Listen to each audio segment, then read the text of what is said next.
یہ شیعت کی عید ہے۔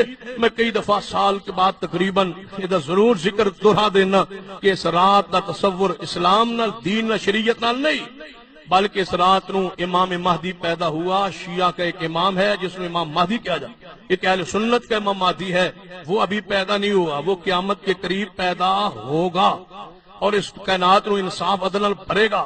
ایک شیعہ کے امام مہدی کا تصور ہے کہ وہ امام پیدا ہو چکا، ہونے کے بعد آسمان پہ چلا گیا تھا، وہاں سے 40 سال کا ہو کے آ گیا، پھر غار ایران میں داخل ہو گیا، قرآن اصلی ساتھ لے گیا اور فاطمہ تزرا کا تابوت لے گیا اور کئی جناب آثار لے گیا، وہ اندر داخل ہو گیا۔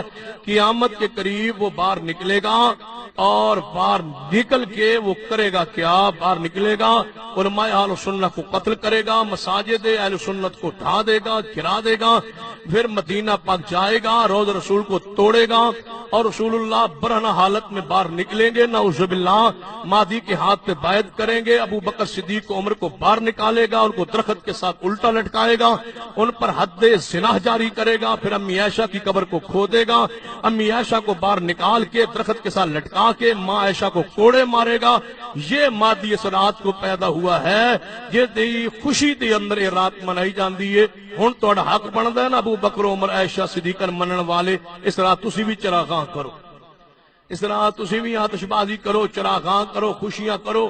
اور یہ پتہ ہے لائٹیں کیوں جلائی؟ ایک شیعہ مصنف نے اپنی کتاب اصلاح الرسوم الظاہرہ بکلام الفاطمہ طاہرہ سرگودا سے کتاب چھپی، محمد حسین ڈھکو نے لکھی، چھپی اور لکھا کہ اہل سنت کے لوگ اس رات کو پتہ نہیں جناب روشنیاں کیوں کرتے ہیں؟ ہم تو روشنیاں نہیں کرتے، یہ کرتے ہیں، لگتا ہے ان کی ماں عائشہ گم ہو گئی ہے، اس کو تلاش کرتے پھر۔ ان کی ماں رات کو نکل جایا کرتی تھی رسول اللہ کو سلا کے، رسول اللہ کو سلا کے ان کی ماں نکل جاتی تھی شب برات کو، یہ اپنی ماں کو تلاش کر رہے، پھر بھی ہمیں غیرت نہ آئی، پھر بھی ہمارا ایمان جوش میں نہ آیا، جذبات میں ہم نہ آئے، پھر بھی ہم نے یہ رات منانے کی کوشش کی۔ اس رات کا اسلام کے ساتھ، دین کے ساتھ، شریعت کے ساتھ، پھر سن لو، اسلام دین شریعت کے اس رات کا کوئی تعلق نہیں ہے۔ یہ ساری فضیلت لیلۃ القدر کو حاصل، یہ سارے مقام لیلۃ القدر کے ہے، یہ سارے فیصلے لیلۃ القدر کے، وہی ہے لیلہ مبارکہ، وہی ہے لیلۃ القدر۔ کوئی شب برات اسلام میں نہیں ہے، لہذا اپنے آپ نے ایمان کو، اپنے عقیدے کو، اپنی غیرت کو بچا۔ یہ رات اگر تجربہ کرنا ہوئے، رات امام برگاہ اجرات مجالس برپا ہو گیا، مجالس تو بعد یہ لوگ دریاؤں کے کنارے پہ جاگے یا بڑی نہر کے کنارے پہ جاگے رات کو انہوں چٹاں لکھ لکھ کے دریا پانی سٹن گے، اے امام زمانہ، اے قائم آل محمد باہر نکلو، اسی بڑے تنگ آ گئے۔ آج رات نو کسے بھی میں تے جو جلسے اس رات نو جانا ہی ہوندہ ہے، کدے کسے سال کسے روٹ تے، کسے سال کسے روٹ، میں تے رات نو وین چنیوٹ دے نال جڑا جناب دریائے چناب ایدو تے چاہو، رات نو آج رات 12 تو لے کے فجر تک رش لگیا ہو۔ اے دریائے جیلم تے چلے جاؤ خوشاب کو، ملتان تو اگے چلے جاؤ مظفر گڑھ کو، ڈیرہ غازی خان تے نال دریا ہے اس دی پل تے چلے جاؤ، دریا سرال گیر کو دریا، جس دریا کے پل پہ آج رات کو جاؤ گے 12 سے لے کر فجر تک وہاں شیعوں کا رش ہوگا۔ دریاؤں پہ مرد، عورتیں، راوی دریا کے 32 چوک لاہور راوی پر آج ہزاروں کا اجتماع ہوگا۔ ایران سے ذاکرین آ کے مجلس پڑھیں گے اور دریائے چٹا سٹن گے اور کہیں گے امام صاحب جلدی باہر آ جاؤ۔ یہ رات اہل تشیع کی ہے، اہل سنت کے ساتھ اس رات کا کوئی تعلق نہیں، نہ عبادت ہے، نہ جاگنا ہے، نہ قبرستان جانا ہے، کوئی تصور نہیں ہے اس رات کا اسلام میں۔ بس شعبان کے مہینے میں رسول اللہ روزے رکھا کرتے نفلی، وہ بندہ جڑا پہلے رکھ دے رکھیا رکھے، لیکن صرف ایک دن روزہ رکھنا کل دا جائز نہیں ہے، بدعت ہے۔ اللہ کو دعا ہے اللہ میری اور تہاڈ نوں قرآن سنت دی سمجھ عطا فرمائے، قرآن سنت عمل دی توفیق بخشے۔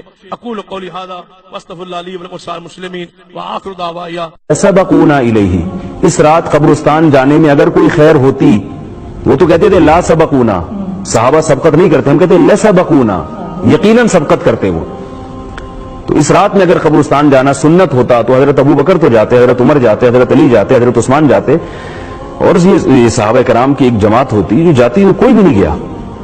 تو اگر اس کو صحیح مان لیا جائے تو یہ نبی صلی اللہ علیہ وسلم کی خصوصیت ہوگی۔ نبی صلی اللہ علیہ وسلم اگر زندگی میں ایک بار گئے ہیں تو چپکے سے گئے ہیں، حضرت عائشہ کو بھی علم نہیں ہوا تھا، حضرت عائشہ کو بھی جو حدیث کے الفاظ ہیں، آپ صلی اللہ علیہ وسلم چپکے سے گئے اور رات کے اندھیرے میں مغفرت کی دعا کر کے واپس آ گئے.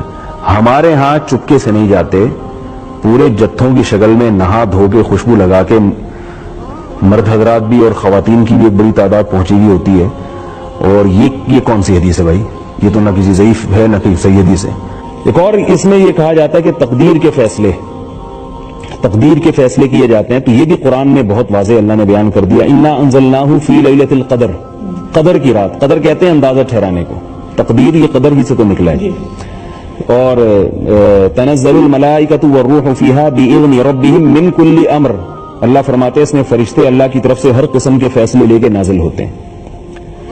سورۃ دخان میں بھی اللہ نے فرمایا فیہا یفرق کل امر حکیم, وہ رات جس میں قرآن نازل ہوا اس میں تمام حکمت والے فیصلے کر دیے جاتے ہیں. تو اللہ تعالیٰ نزول قرآن کی رات میں یہ سارے فیصلے کرتے ہیں تقدیر کے. اور نزول قرآن کی رات کون سی ہے؟ قرآن نے صاف بتا دیا, وہ لیلۃ القدر ہے.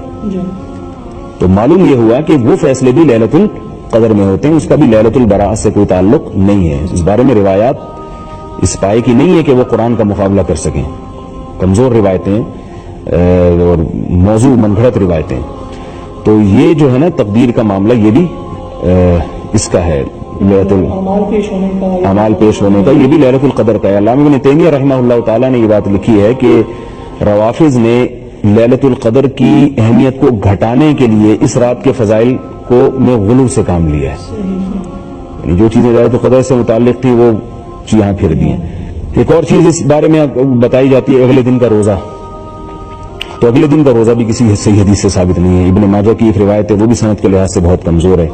تو وہی بات میں دوبارہ دہراؤں گا کہ فضیلت میں کسی عمل کی کو ثابت کرنا تو درست نہیں ہے. پہلے سے ثابت شدہ کوئی عمل ہو تو اس کی فضیلت میں ضعیف حدیث بیان کی جا سکتی ہے, ضعیف حدیث سے کوئی چیز ثابت نہیں ہوتی. تو 15 شعبان کا روزہ, اس کا اسلاف میں ہمیں نہیں ملتا کوئی کسی مستند روایت میں کوئی تذکرہ ہو کوئی, اور ابن ماجہ کی اس روایت کے علاوہ بھی کہیں ہمیں کوئی